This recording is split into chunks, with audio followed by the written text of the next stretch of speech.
I had all the trappings of success. And out of the blue came the first of 3 strokes in 24 hours. One thing I did not do, AJ, was I didn't ask God, why me? Thank God, why me? Why me? You are now locked in for the Comeback Kings podcast. Let's go!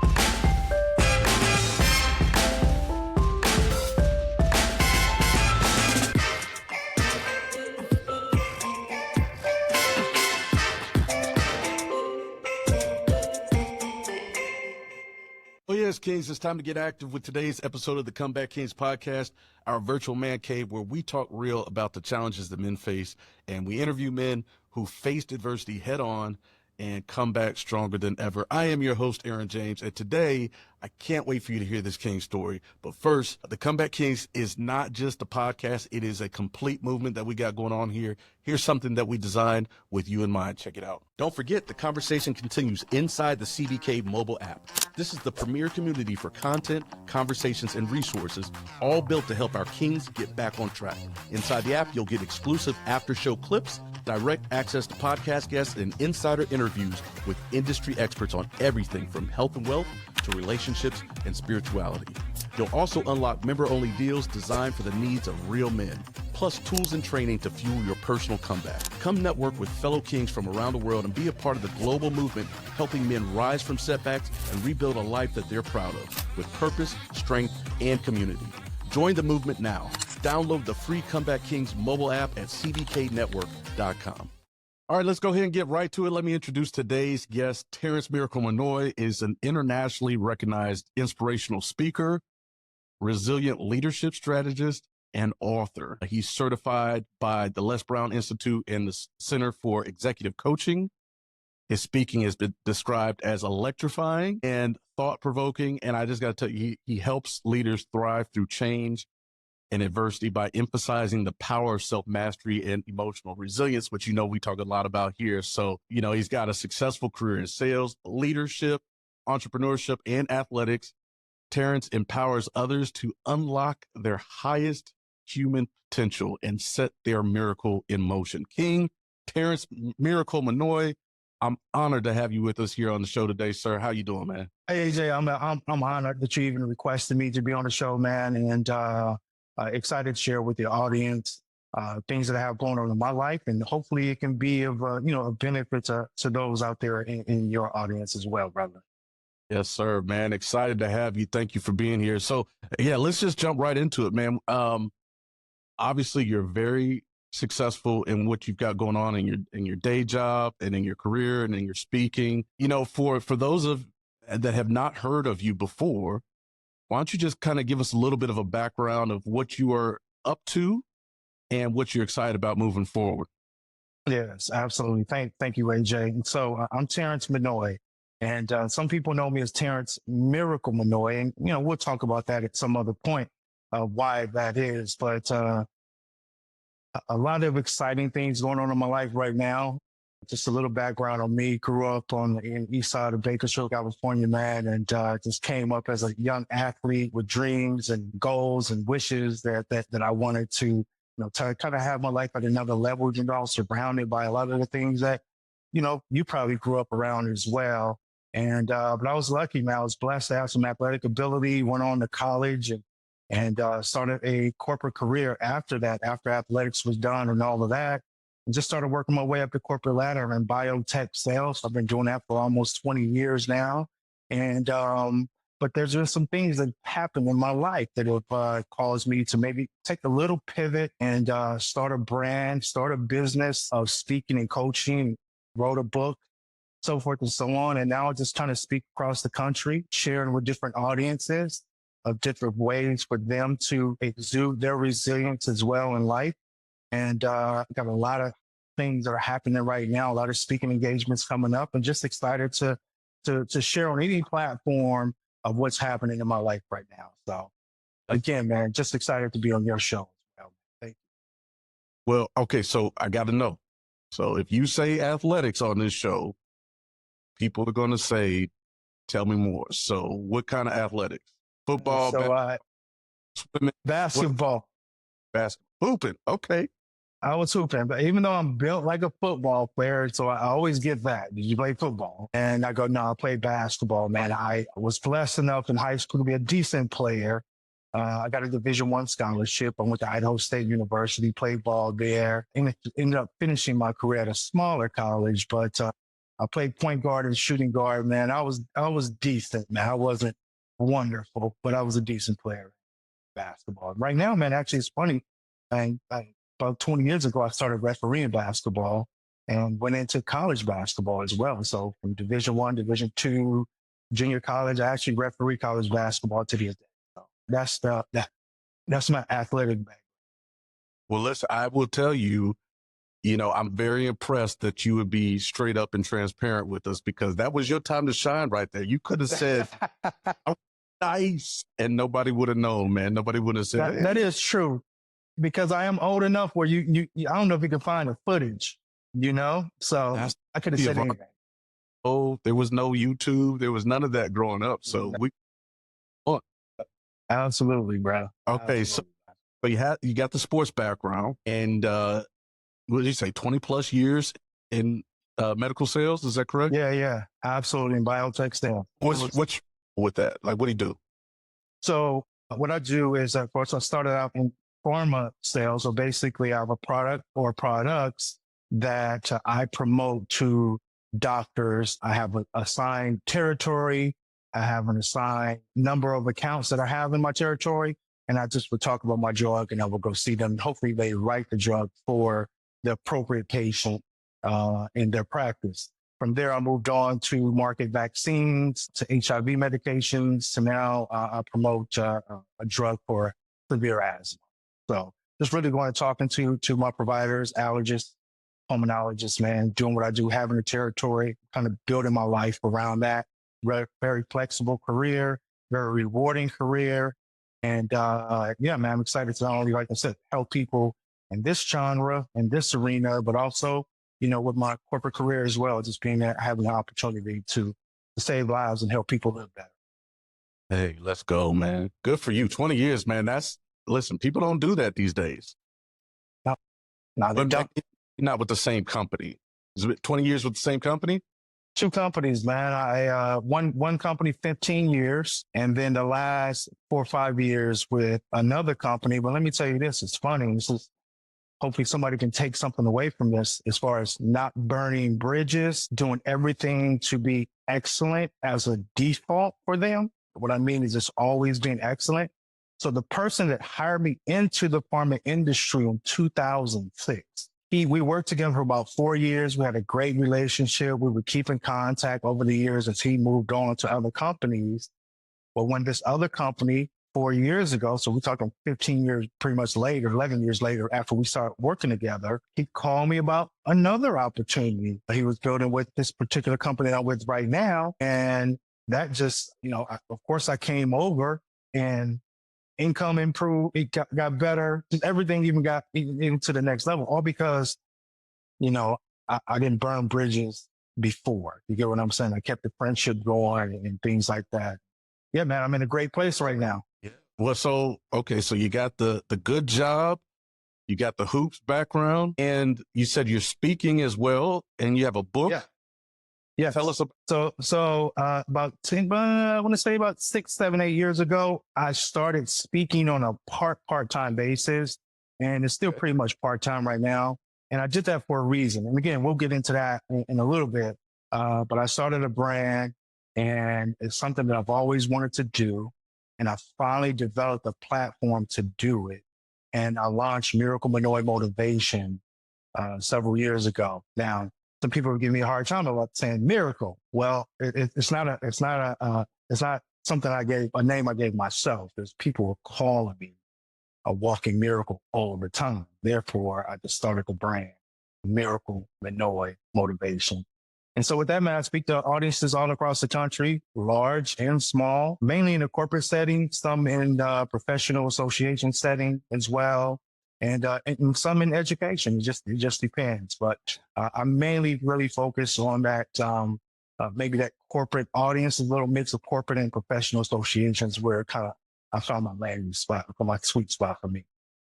Nice. So the brand is Miracle Minnoy Motivation, and you're speaking and you wrote a book. Now, are these two separate things or are they together or?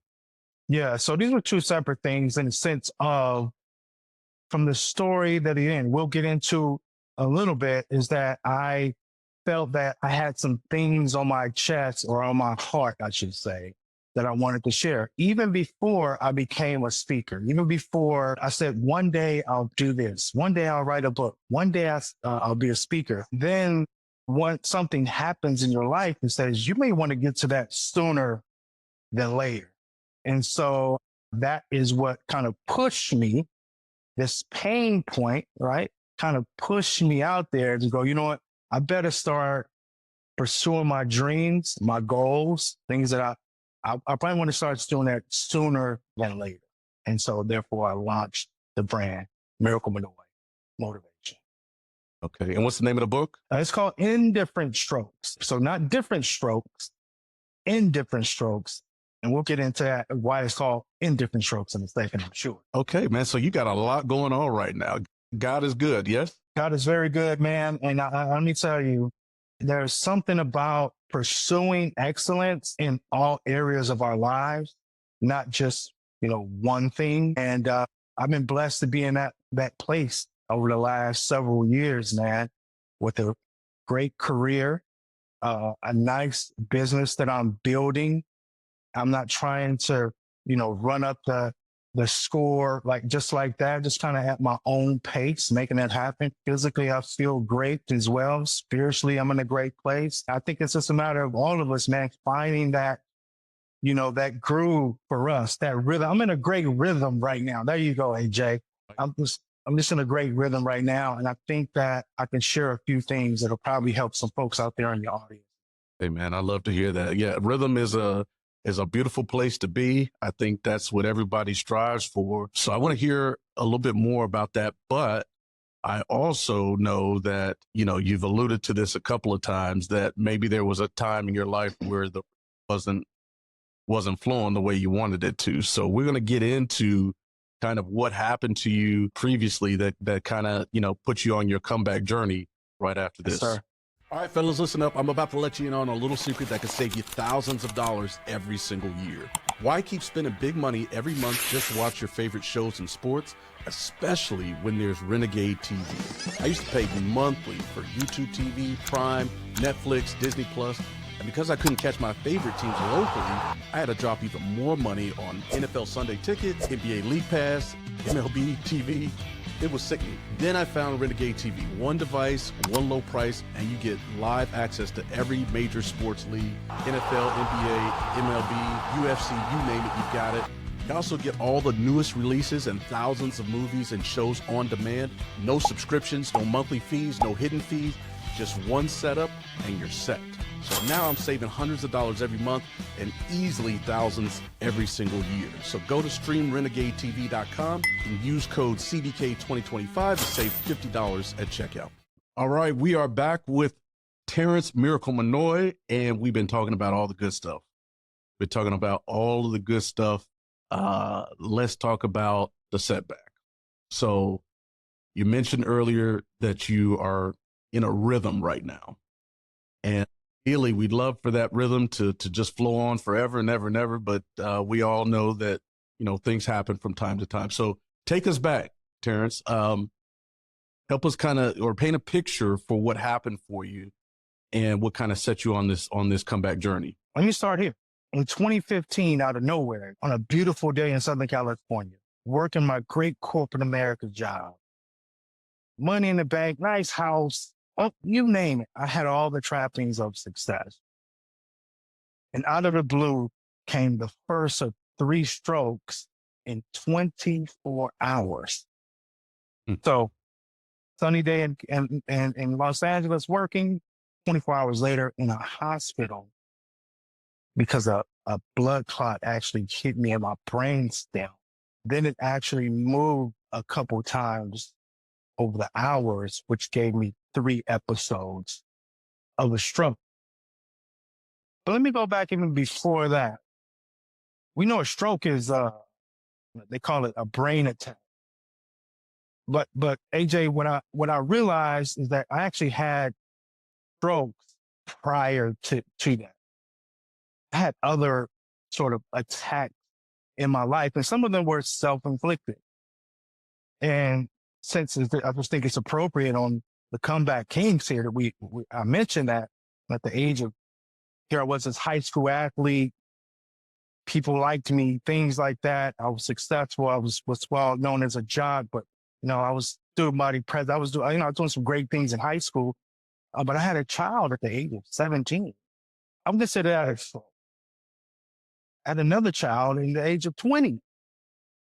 I'll consider that a stroke. There's a whole story that comes there. So I said all that to say that the strokes that happened prior to the actual stroke in 2015, I feel prepared me to handle some of the things that I dealt with in 2015. So in 2015, I had 3 strokes in 24 hours.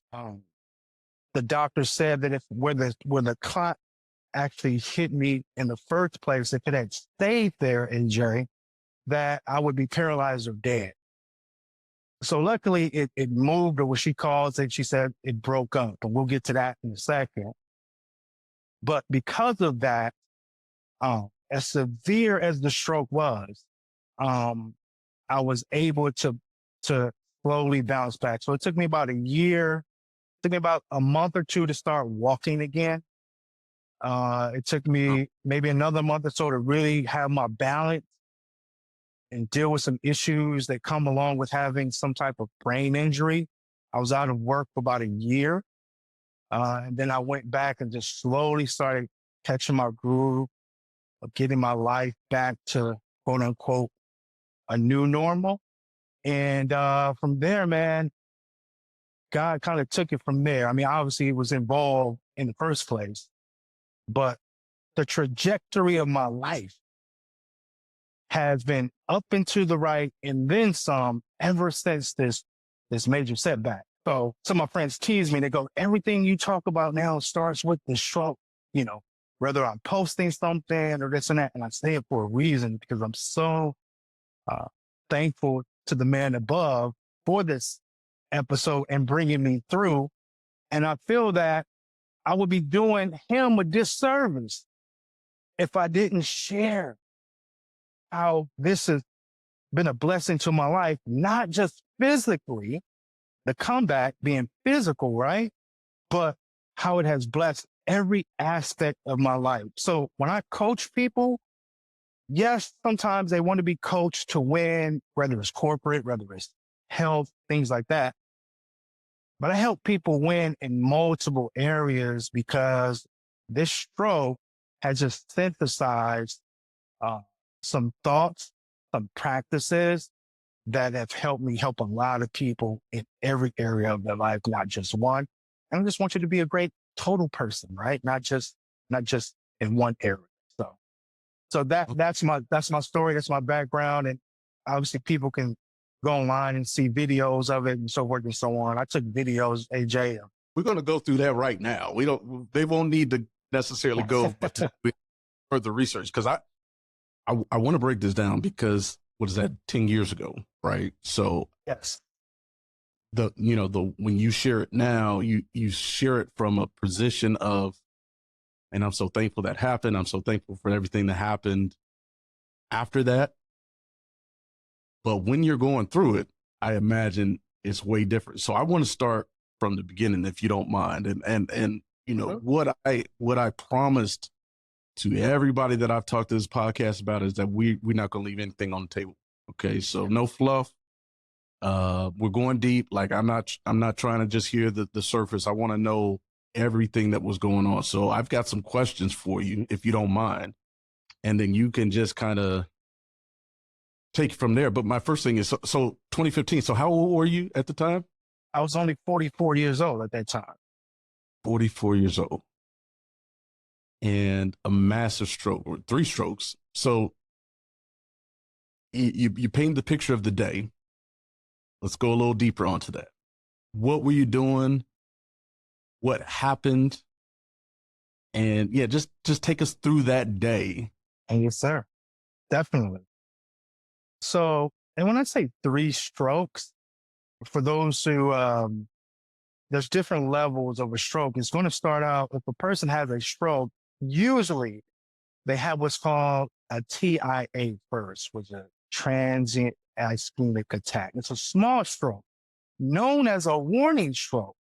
And a lot of times that stroke will happen and it'll be somebody will get blurry vision out of the blue, but then it'll come back. Somebody will have arm weakness or slurred feet and it'll come back. For me, I had one of those episodes, but I didn't recognize it at that time. So I didn't go to the hospital right at the time. So if that ever does happen to you, go see a doctor right away. Right. That's one. Okay. The next 2 was when I was at home thinking, things was okay. I just need to lay down. Then that's when that one happened. Need to cut you off just for clarity. So so the first stroke happened, you're still talking about the same day, right? All these. Yeah. Okay. So where were you when the first one happened? Okay. That's great. So yeah, working this great corporate job, beautiful day in Southern California, got my workout in at the gym. I was meeting a girlfriend of mine at a mall for her. I was to work and I did that. Luckily there was a chair nearby. I sat down and, I just felt weird, but then it kind of cleared up a little bit. And as the evening went on, there are different little episodes that would happen to tell me that my vision wasn't right. And let me tell you, there's something that's funny. As you know, when you go eat with a young lady, a lot of times your last bite, you're going to give it to you offer it to them, right? As a gentleman, here's my last piece of chicken or whatever, right? And so I can remember doing this with this young lady and you give my last piece of chicken. She said, "That's not your last piece." I said, "What do you mean? This is my last piece." She said, "No, it's one right there."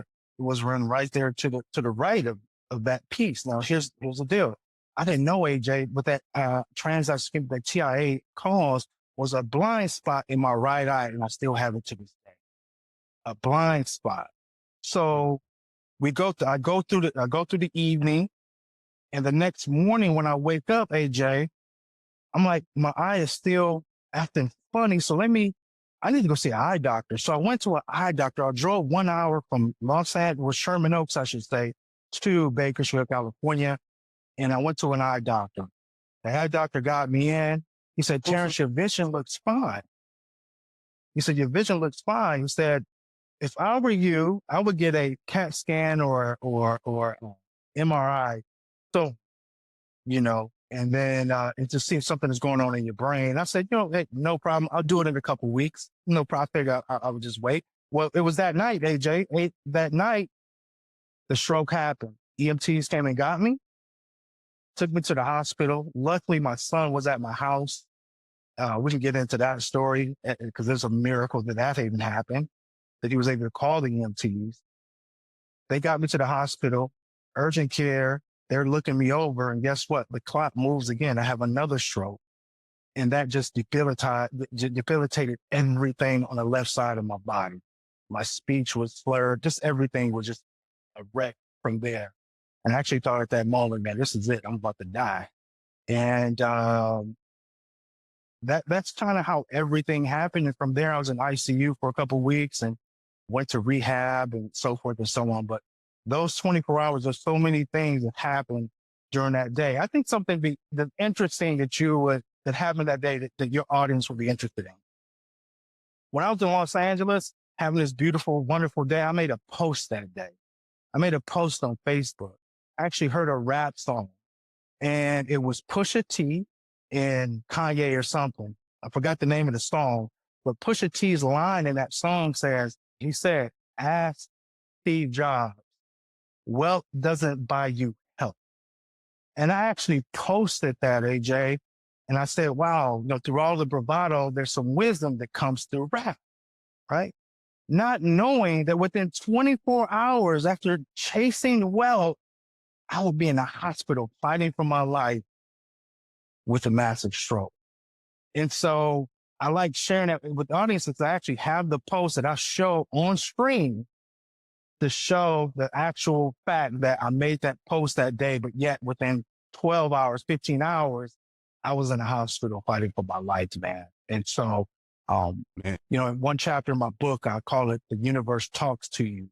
And I just feel like there are certain things that happen in our lives sometimes that uh, that happen prior that kind of gives a hint to what can happen or what will be later on. I'm sure you had those things. Some people call it deja vu, whatever it may be. But there's so many things like that that happened that day and the several weeks after. So did you lose consciousness at all during this period of time? One time I did. So when the third stroke, when it moved again, I blacked out, but I can still hear, AJ. So here I was in a fetal position. I could feel my body contort on this hospital bed and I could hear stuff, but I couldn't say anything. But at the time, my girlfriend, I heard her screaming at the nurse to help me because she was witnessing this happening. And all I can hear was, and this is what you want if you ever go to the hospital, you want a calm nurse, a calm doctor, right? This nurse said to her, hey, just calm down, was trying to just calm her down and giving her assurance that everything was going to be okay. So I actually hear their conversation, but I couldn't react to it or anything like that. I blacked out. Next thing you know, I woke up, like say an hour or two later in ICU. And you said your son is the one that called the ambulance or called the EMT. So how'd that thing all take place? Universe sometimes talks to us. My son at that time was 24, 28 years old, something like that. He's a good kid, young man trying to find his way in life, made some bad choices, ended up being incarcerated for a few months.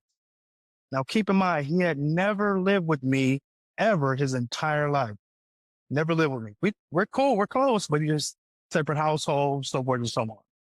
Mm-hmm. When he was getting ready to get out, he gave me a call. He said, Dad, can I come stay with you? Until I just get back on my feet. AJ had plenty of space, plenty of room. He definitely could do that. I said, yeah, sure you could. No problem.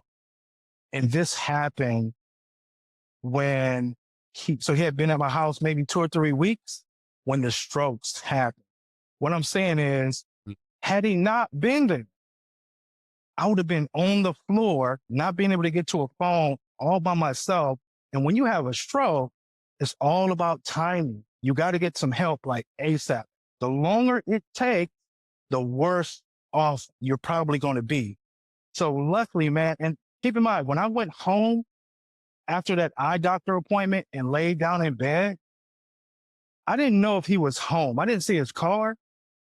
I didn't know if he was in his room or not. I know I just went to my room and laid down. And when this happened, I called his name. Devin. I just yelled. And luckily, man, he came running in and saw me on the ground. So the fact that here it is, my son had never lived with me ever full time, but he just so happened to be with me during this time, I think is an absolute miracle. I think it was God's provision. And I definitely know there was the higher power was involved in this situation, bro, because he's never lived with me ever. But yet when he comes, he happens to be there to basically save my life, really. And so I'm so thankful to him, man. I call him my hero to this day. He just plays it down. I do. Man, that's crazy.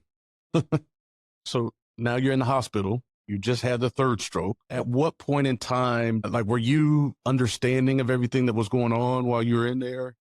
Yeah, I know you said you could hear the doctors. At this point in time, do you know you were having strokes? Yes. When they came in and told me that's what happened, of course I couldn't believe it. But yeah, so I was blessed to, again, stroke affects people differently and people can have different types of stroke. I had what's called an ischemic stroke, and therefore that's about 60 to 70% of the time people have an ischemic stroke. Some people have what they call hemorrhage stroke, right? Where they actually have a blood clot that actually burst in their brain. They call it a bleeder. And sometimes that affects people even worse. So and ischemic, all strokes can totally debilitate you. But luckily for me, I'm going to say I had the ischemic attack. I had an ischemic stroke. So I said all that to say I never lost consciousness in the sense of I never knew what was going on in my life. I wasn't in a coma or anything like that. I was just basically debilitated. The left side of my body, I was debilitated. I couldn't move anything on the left side of my body. My hands, my fingers, my feet, my leg, nothing. And this horrible blind spot that was even worse at that time. My speech was heavily slurred at that time. And one of my eyes was going somewhere else that I thought would maybe permanent at that time. So after the third stroke, I knew once they told me, I knew everything that was happening. And I was just wondering, like, how did this happen to me? And so kind of went from there when it comes to that. I've heard people with strokes. I've had family members that have had strokes. And as you mentioned, every experience with it is different, right? And, the outcome of it as well. What were you thinking? What were you feeling inside when this is happening to you, right? You say, how is this happening to me? I mean, by all accounts, athlete, a successful business, career guy. Now, all of a sudden, you're laid up in a hospital bed. Got to be mind altering at that point in time, I'm assuming? Or maybe is that an understatement? Yeah, it's definitely an understatement. Because even prior to that, AJ, again, I worked out on a regular basis. I don't think I, was eating horribly. I probably wasn't the greatest, but it wasn't horrible at all. So this is what surprised, family, friends, and everybody. One thing I did not do, AJ, was I didn't ask God, why me? Thank God, why me? Why me? And I think one of the reasons why I did that is because personal growth, personal development that I was involved in years prior I always had, church or God is, in my life. I say, God, if this is, your will, and if you have more for me, that's fine. You want me to do, I don't want it though, but I'm not going to blame. But because of the personal growth, personal development, things that I learned over the years, I didn't abandon all of those messages that I used to hear. So here's the deal, AJ. A lot of times we get into a negative situation and we totally forget all the things that have been poured into us prior to that, the positive messaging that has been poured into us. And we abandon the ship when things go bad. I feel that I feel like somebody is listening to this podcast right now. It's not for necessarily now. They may be dealing with something, hopefully, that you and I can share that's going to bless them and help them. But it's for when things do go left, when things don't taste good, when things don't feel good in your life, those disruptions that we have in our life. Hopefully we say something that person can lean on to go, you know what, I'm going to do this because this is what I heard. And that's kind of what I did when I went through the strokes. I said, I'm not going to abandon, first of all, I'm not going to abandon God, right? I'm not going to blame him and this and that. I'm not going to do that. And I'm not going to do the why, woe is me thing. Did I feel horrible? Of course I did. But I did the best I could to think about, hearing something Jim Rohn said to us years ago about, the same wind blows on us all. It's all about how you set your sail. Things Les Brown would say. Things I heard from Tony Robbins, Jack Canfield, books that I read, all of those messages. I told myself, man, I didn't want to abandon all of that stuff because because I was involved in a business where I did speak in front of the room all the time and I would drop some of these nuggets. But they're easy to drop those nuggets when life is great and dandy. But what do you do with them when you actually go through a trial, go through some type of disruption? And that's where I was. So as I laid in the hospital bed, I really just thought about what's in this for me. How can I grow from this situation? How can I bounce back physically? Now, there are some things that started happening in my life, or happening about 2 weeks after the stroke, that kind of gave me a sign that I think I can get through this. And that's just because different things started to work again, little by little. Man. I can remember, AJ, being in the hospital and being able to move my pinky toe, my left pinky toe, just barely move it. And I was so excited. I text a group of friends like at 3, 4 in the morning. Man, I can move my toe. Man, because I had what's called drop foot. And those who had a stroke before or know someone who's had a stroke, it's basically your limbs it just drops. And they have to put an apparatus on it to keep it up and things like that. And because you can't move anything. But man, just being able to move it just probably a half a centimeter, man, gave me so much hope, brother. And that is where things started getting better and better in the sense of me starting to be able to move things and nerves starting to come back and find different pathways. And I learned all of that stuff just from the doctors coming in and talking to me about what can happen. And so, yeah, man. So yeah, I'm excited, man. I can go on that, bro. Well, that's clearly something that's positive. You know, when you're on your comeback journey, obviously you need to have little wins, right? You need to have little victories to kind of get your mind going again. So yes. What I'm hearing from this is that there was a function of this where you were learning how to operate as a normal human being again. So was that walking, talking? Like, what did that look like for you? Yeah. I can remember my first day. So I was in the hospital for 2 weeks, and then they sent me to a rehabilitation center, occupational rehabilitation center. And I can remember my first session in this center, and I was sitting down on a chair that had me and maybe 5 other people who had strokes or whatever type of brain injury. And the first thing they asked us to do as we were sitting down was to raise your left leg, or to raise your left leg. That's what they said. And AJ, I couldn't do it. I mean, as much as I was trying to tell my brain to move my left leg, I could not do that.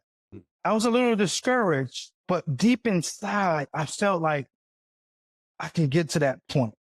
I can get to that. Each day they put you through therapy, and each day, little by little, just things would just start working again.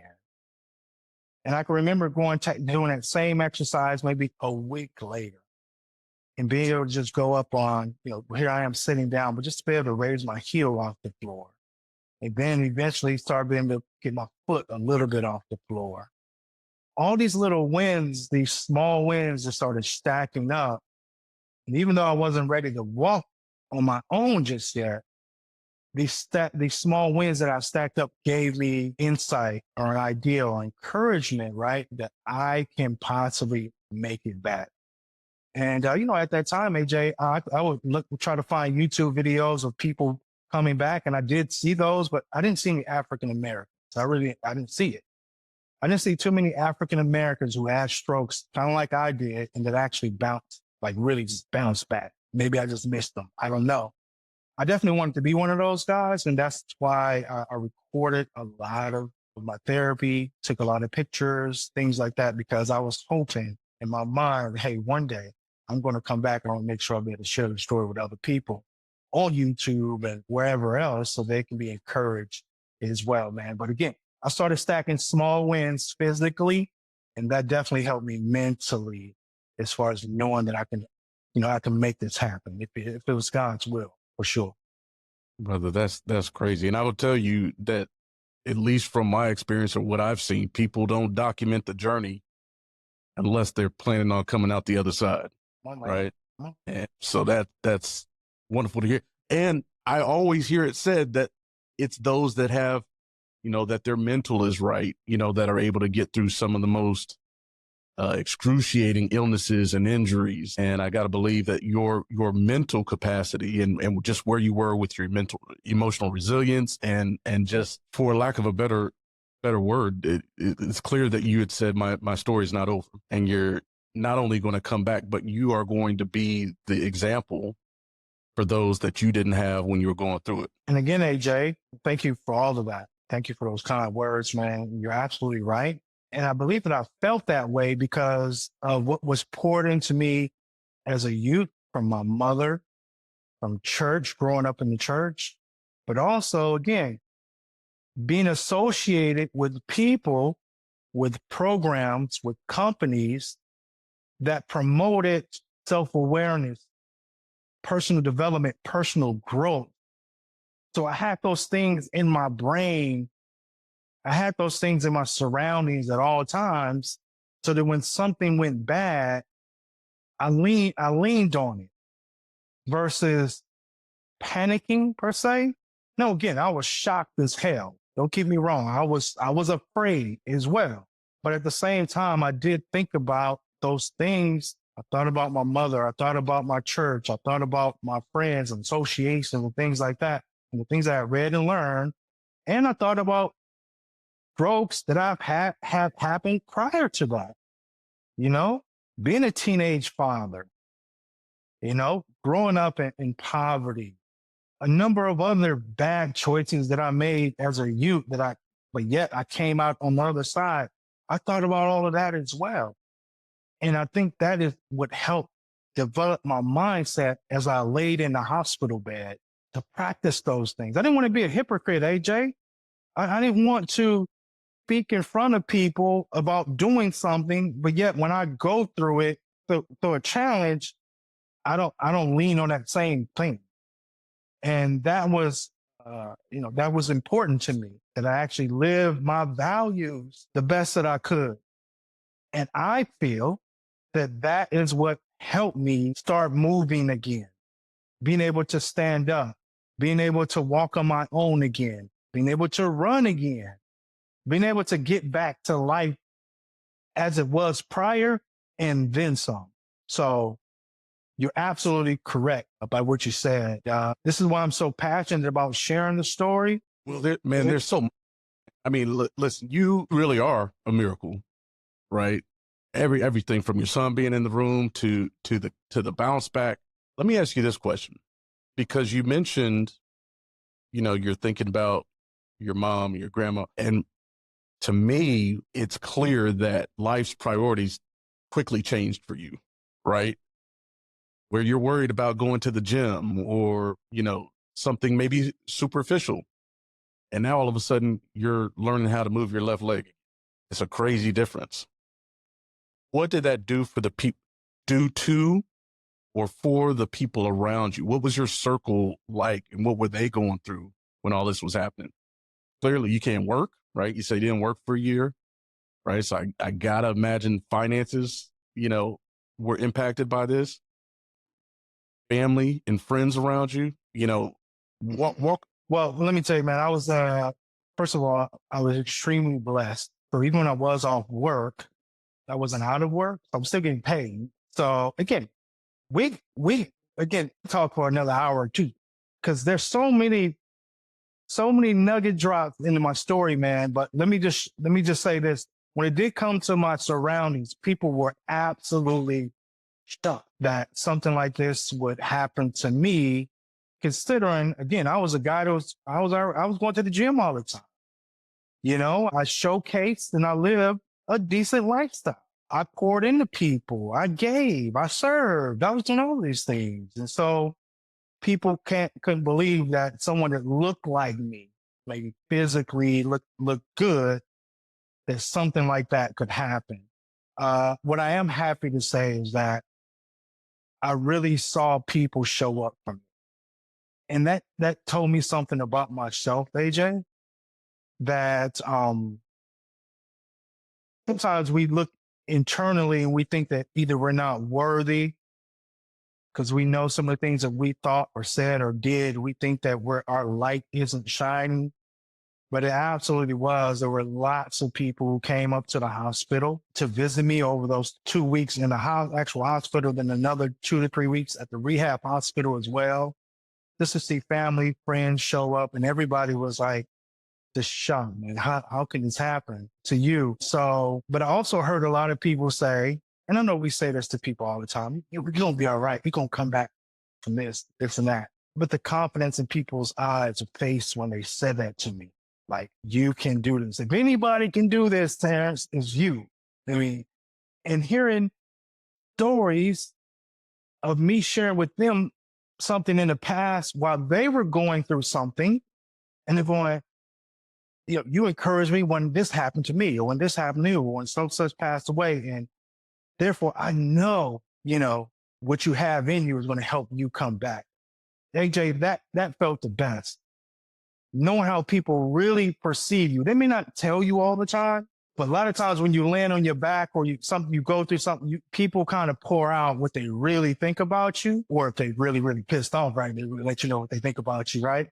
But so that felt good, man. But yeah, I had so much support, and I was shocked by it, and but I was thankful, man, that I had made that type of mark amongst my associates, that people would rally and come visit me, man, and pray for me, sing over my bed, you name it, man. And again, so many nugget drops, so many stories we can go into. We definitely have to do this again for sure. Let's go. Well, listen, I'm already thinking right now, brother. I feel like obviously you're already doing some speaking engagements. I feel like maybe we just need to have you inside of the app, right? And maybe do a little talk for everybody where it's just you, talking through some of this stuff. Obviously, it's great to see you back on your feet, doing well, thriving, surviving.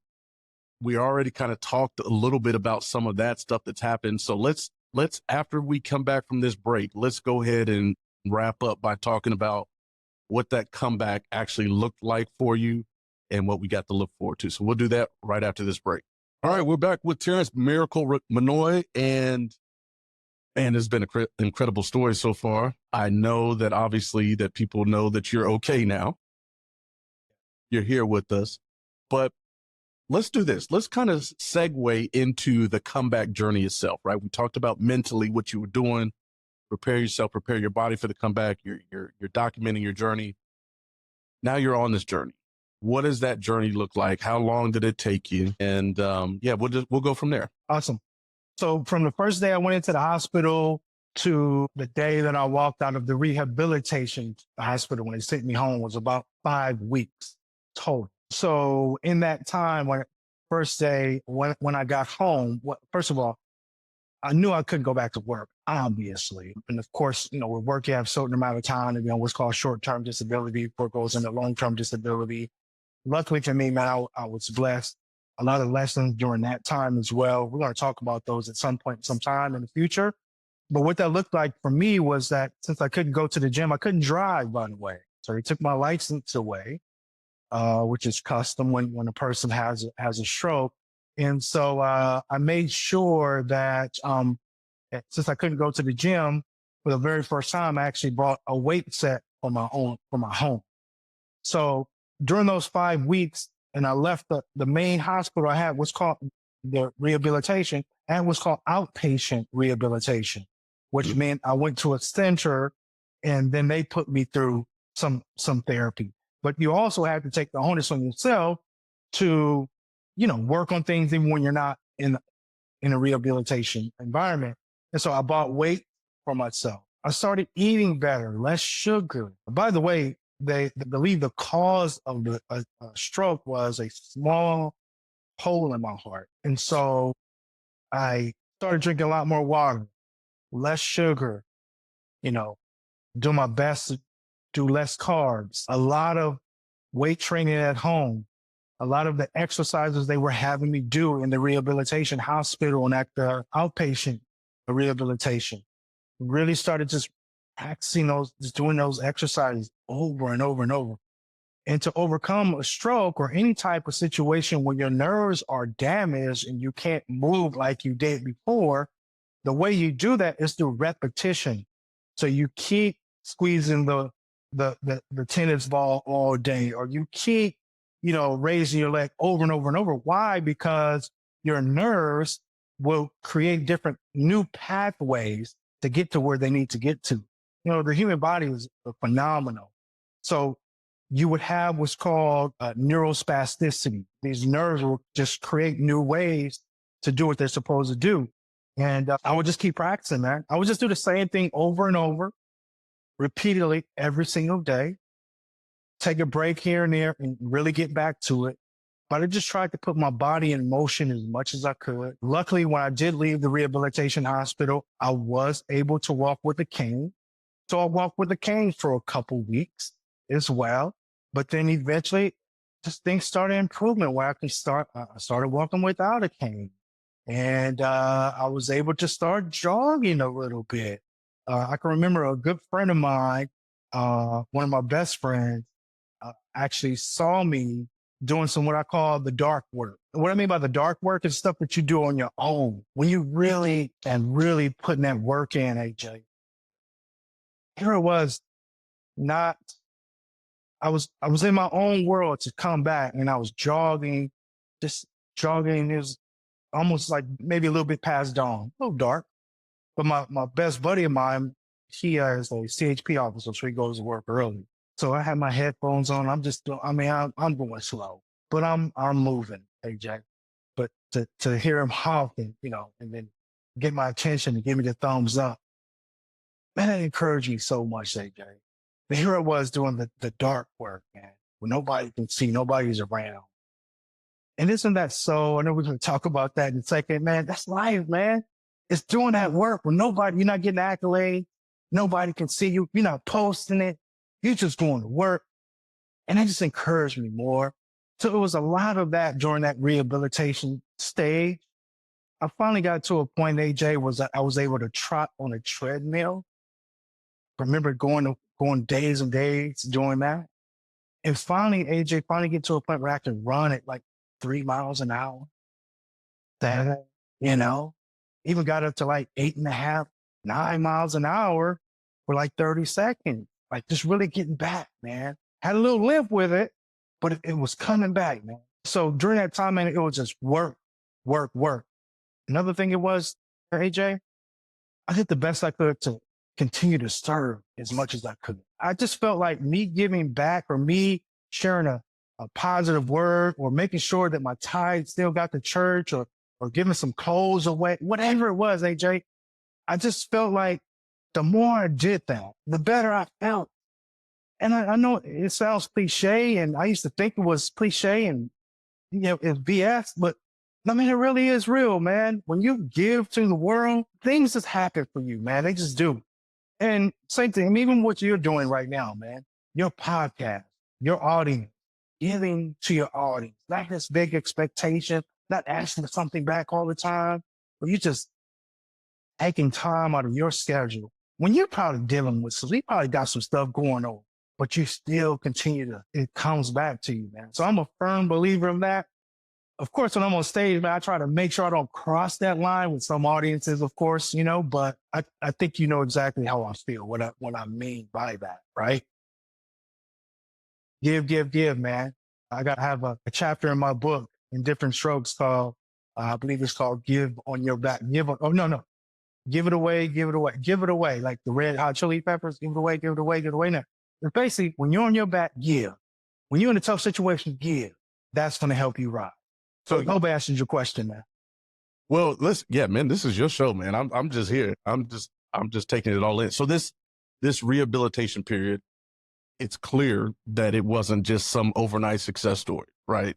And I think that's sometimes what we get frustrated with is how long the process is taking, right? Is there an insight to the process? You talk about jogging, and then being able to get to 2, 3 on the treadmill and stuff like that. The whole process as a whole, how long would you say that was from the time that you're in the hospital bed to the time where you felt like I'm back? First thing I'll say is that any stroke survivor knows or heard a doctor say recovering from a stroke is lifelong. And it really is, man. People can't tell, but I still deal with, some small residual effects of that. But to answer your question specifically, I would say 18 months to 2 years before I felt kind of normal. I felt good, but as far as feeling like I'm Terrence, I'm back, about 2 years. And I'll say 2 years because I missed 2 seasons of refereeing basketball because this happened right in the middle of basketball season in 2015. This when I was, refereeing. And I didn't go back to officiating basketball till maybe 2017, 2018, when I just felt like, okay, I can move, and not feel any type of resistance or being afraid of falling, losing my balance and things like that, because those are the things that were affected in my life. So I would say about 2 years, man, before I really kind of got my groove and got my rhythm. I will say this though, AJ, mentally though, maybe 9 months mentally, but physically and able to actually put it all together. It took a couple years though to really bounce back and feel like, Terrence. And we're glad you're back, brother.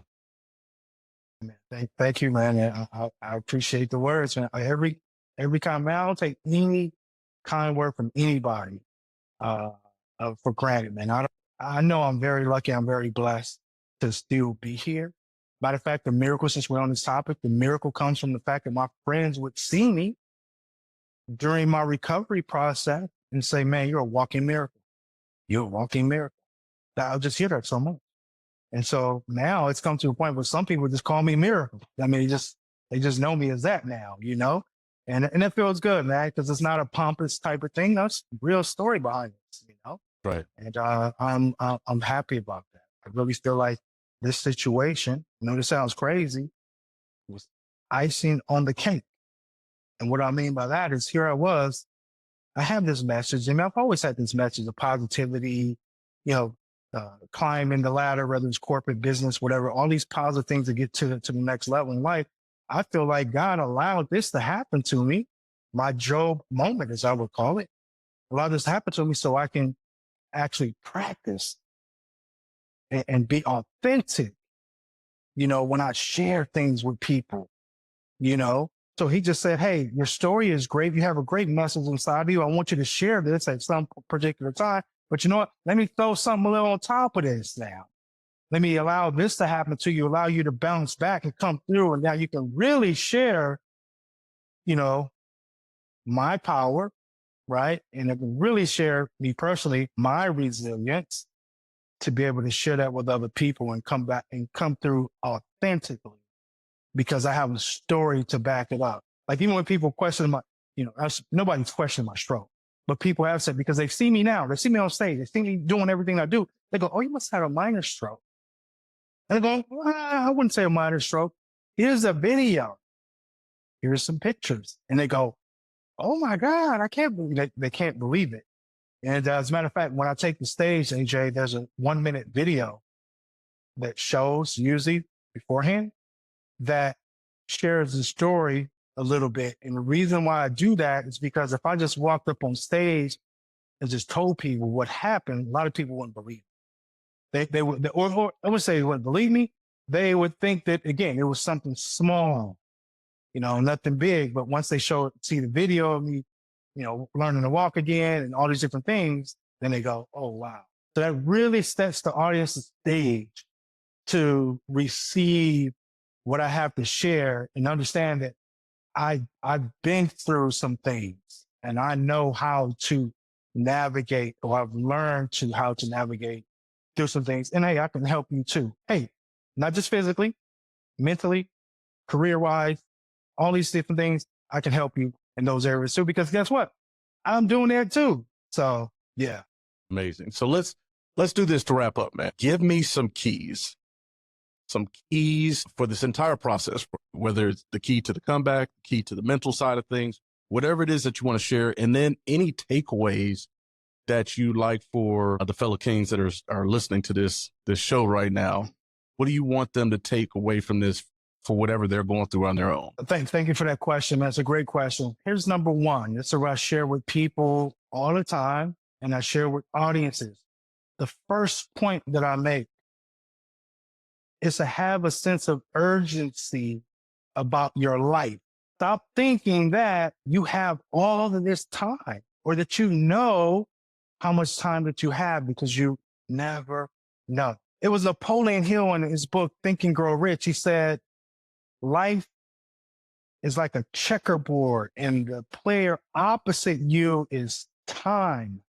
The player opposite you is time. And if you neglect to move or move promptly, your men will be wiped off the board by time. You're playing against an opponent that will not tolerate indecision. What I take away from that, AJ, is that if we don't move and take action, okay, time keeps going. Time doesn't tolerate you being indecisive. It's going to keep going. And you're going to miss out on opportunities. You're going to miss out on goals. You're going to miss out on the chance to change somebody's life or your own life, or to maximize the potential that you have in your life because you're sitting around being indecisive, or you're sitting around going, oh, I'll do that next year, or I'll do that another day. What this stroke taught me was that I better get to it now versus later. Mm-hmm. If I'm trying to change my life and be excellent, I don't want to do it. I don't want to start next year. Let me start today.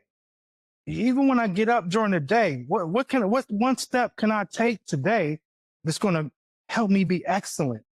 Well, I thought about being on your podcast, and I knew we're recording this today.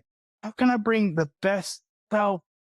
How can I show up the best? Well, hey, let me make sure I get up and, hey, shave my head, make sure I look good. Let me go for a walk. Let me get a little workout in. Let me get a little prayer in. You get what I'm saying? I want to be excellent. So, sense of urgency. That's what I want people, the first thing I want people to take away. Second thing I always want people to take away is to understand that we are involved, or we think a certain way that is holding us back. And that we need to break up with some of the ways that maybe haven't served us the best. And I know that's not always easy to do, and it's a process, but it's something that we have to do in areas of our life, whether it's personal, business, career, you building your platform. There are things that maybe, you say, I need to pivot a little bit. I need to do this different. I need to break up with that. It was a prime example of that, why breakup was so important. I took that from a stroke. The doctor said the clot hit me in my brainstem. She said if it stayed there, that you would probably be dead or paralyzed. You wouldn't be where you are right now, Terrence. She said, but luckily, that clot actually broke up and it moved a couple times. And because of that, you are where you are today. So I asked the doctor, I said, are you telling me that a breakup was a good thing? And she said, absolutely right. Isn't that so true in our lives, man? Sometimes, and we're not just talking about the breaking up with a girlfriend or whatever, right? Sometimes that's a good thing for her and you, right? But sometimes, man, we need to break up with some of the processes, the way we think, the way we go about our actions to make things happen. We need to stop hustling backwards and to be on the front foot, right? So, second thing I always say, artists, is, break up with some of the habits, mindset, activities that may be holding us back. See, some people don't recognize it because they're still having success. They still having success, so they go, oh, I'm fine. I don't do that, AJ. I'm having success in my life, but every day I'm thinking about or if I do drop the ball, AJ, I'm going, man, that wasn't a good move right there. Yeah, I'm living in a nice house, got a nice career, I make good money, blah, blah, blah, blah. Man, that wasn't a good look right there, T. No, that wasn't good. I'm always kind of recalibrating. I think that's something we have to do. Number 3, the main final thing that I share with people, bro. It almost relates to number 2, but it's a little bit different. And I feel like we all have these blind spots in our lives that cause us to miss it, that cause us to hustle back. A blind spot in my life that I've had since a youth, and I still work on it to this day. I have a tendency to have blinders on and just be here. But yet all my victories in life has been because I've had a little wider view. I had a blind spot right there that, again, I still work on. I share this with audiences, AJ. I'll have someone stand up and I'll have them put up their left hand. And I'll say, they'll put up their left hand, and I'll let the audience know that as I'm looking at that person in their eye, I cannot see their left hand. I can't see it. I'm looking at them. They're holding it up, AJ. I can't see it because it's in my blind spot, because my blind spot is activated. As a matter of fact, as we're doing this podcast, okay, my peripheral isn't the best. I have to look at you. A lot of times I'm looking straight into the camera. Like right now, I'm looking straight into the camera. I can barely see you. Barely. But it's because I have a blind spot. So this is what I share with audiences, right? The reason why I've had these blind spots is because of pride, lack of coaching, different things that we're doing that we shouldn't be doing, behind closed doors, maybe. a number of things that cause us to have these blind spots. How do you uncover those blind spots? I always let people know the first thing you do is start serving other people. Self-reflection, looking within yourself and realize that there are things that you might be missing that could probably take your life to the next level. Me being so here, I did okay. But once I started thinking about other people and how my story can serve other people and not just thinking about the money and things like that, my life just started getting better. It's because, again, I had a blind spot. That's just one example. So if if you have or you recognize blind spots in your life, do what you can to uncover them. And sometimes it is listening to a podcast like this, getting a coach or mentor, maybe in your relationship, maybe you pick from the wisdom of your partner. There are different things that we can do to uncover those blind spots. So those are three of the main things that I talk about from stage and lessons that I've taken away in my life from the strokes that have a direct parallel to the stroke. So I let people know, look, the book I wrote, it's not a stroke book. When I talk, it's not a stroke talk. It's the parallels that came from that situation that can benefit me, you, anybody else in their lives if they're open to the ideas. It's funny. Sometimes I start out my talk by just making sure everybody, I even have them chant, keep an open mind. That's what I want you to do. I want you to keep an open mind because I'm going to paint a story. I'm going to paint something for you, but I want you to get something from this. But stay with me on this. Keep an open mind to get there. So I can go on and on, AJ. Man, whatever we want to know, I can tell you more. But those are three main takeaways, man, from that situation that I give to everybody that I talk to. Even my daughter, 16 years old. Brother, that's fantastic. This is fantastic, man. That was exactly what I was looking for. I appreciate that. So, yes, sir. All right, here's where we're at. We've had a bounce back in a big, big way. You've given us some cool takeaways. I don't want to say cool, but these are powerful takeaways. Cool too, man. Yes, sir. Yeah, we could say cool. You've written a book.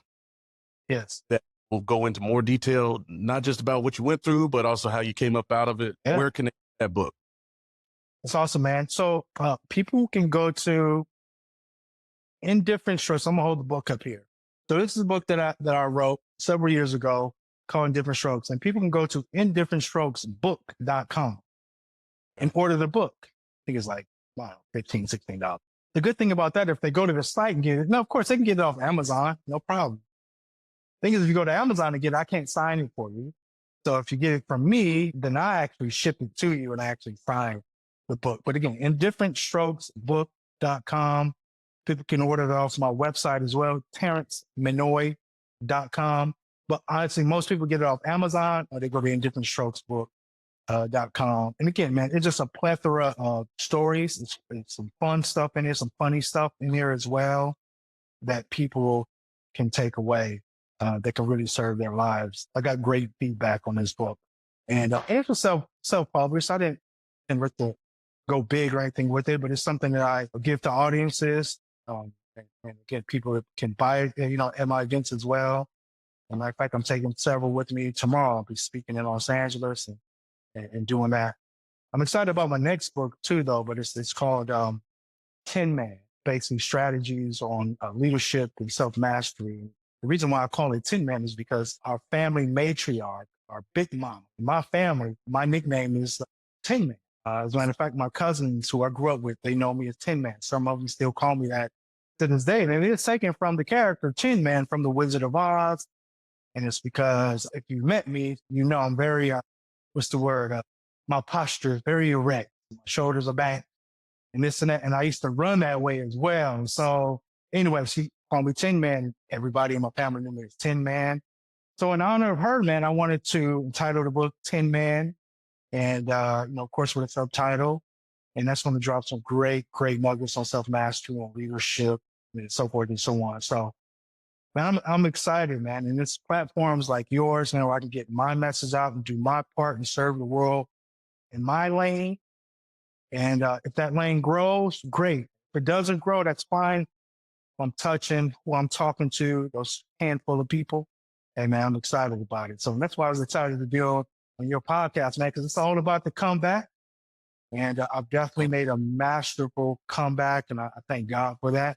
And I think people like yourself and other people have surrounded me in my life to be where I'm at right now, to lift me up, man. And thank you so much. Brother, listen, the pleasure and the honor is all mine, really, to have you on here. Yes, So we've got 2 books. We're going to go ahead and link those in the description as well, so they can get the book. I just for my own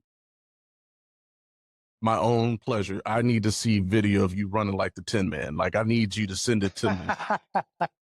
I also, yeah, man. I've always, matter of fact, it's funny, AJ, I ran track. You know, you probably ran track when you were youth, man. You know, it's all about leaning forward and, you know, this and that, man. But I'm like this, you know what I'm saying? Because there's just the way I was made, man. It's crazy. I need to get a copy of your book. So I'm going to definitely do that as well. And then also you've been mentioning that you're doing speaking engagements. So if somebody wanted to get a hold of you to do some speaking engagements, how would they do that? Yeah, man, that's awesome. They could get a hold of me. They can go to my website, terranceminnoy.com. There is a place to submit. I believe I forgot what it says, so I can look at it, but contact me or something like that. There's a form that people fill out. You know, all the information about their event, their budget, and so forth and so on. They can get a hold of me there. They can get a hold of me at bookings at terranceminnoy.com, bookings at terranceminnoy.com. They get a hold of me there as well to possibly book me. And yeah, man, I'm open to different levels of their events as well, man. I don't say no to a whole lot of things unless it just really doesn't make sense as far as my messaging is concerned. But I speak to audiences and maybe 50 in the audience to, 5,000 in the audience. It doesn't matter to me. I'm not too big. I know that what I have to share can be a blessing to small and big audiences, different audiences. I'm always open. I'm always also I coach just a couple clients every quarter, every 6 months or so. I don't take on too many people just because I'm part-time. I just don't, I can be pulled in so many different directions when it comes to that. And so they can get a hold of me there as well. Bookings at terranceminnoy.com or just go to terranceminnoy.com. And hook me up. Excellent, brother. And hopefully also they will be able to contact you inside of the app once we get you inside of the app. Absolutely. Can check out more behind the scenes of what Terrence has got going on. And I'm going to try to do my best to get into to do a motivational speech inside of the Comeback Kings apps. I'm saying this live on a podcast now, so now you're committed to it. So that's. Hey, look, man. Whatever you need me to do to serve your platform, I'm definitely will make myself available to do that. Whatever you need, man. I'm humbled by it all, man. I'm humbled by my recovery. I'm humbled by my lifestyle now. I'm humbled by the fact that people, like you, have reached out to me to hear my story, to hear my nuggets, and I'm so thankful, man. And so that makes me even more available to you to serve you, man. So you just let me know what you need, and we'll make it happen. Thank you, brother. Yes, all sir. right, fellas, and ladies, whoever's listening. Terrance Miracle Minnoy, man, we certainly appreciate you taking the time to be with us here today. Appreciate all the nuggets that you share with us. Congratulations on your comeback, and we know the best is still yet to come for you, brother. Absolutely. Yes, sir. Thank you so much for again having me. And again, man, I look forward to doing it again. So let me know whenever you need me, man. Thank you, brother. It's on. It's all right. All right, guys. Until the next episode of the Comeback Kings podcast, I'm your host, Aaron James. We'll see you then. That does it for another episode of the Comeback Kings podcast. Thanks for tuning in. Make sure you subscribe, leave us a review, and come join the after party inside the app at cbknetwork.com. And remember, your past doesn't define you. Your comeback will.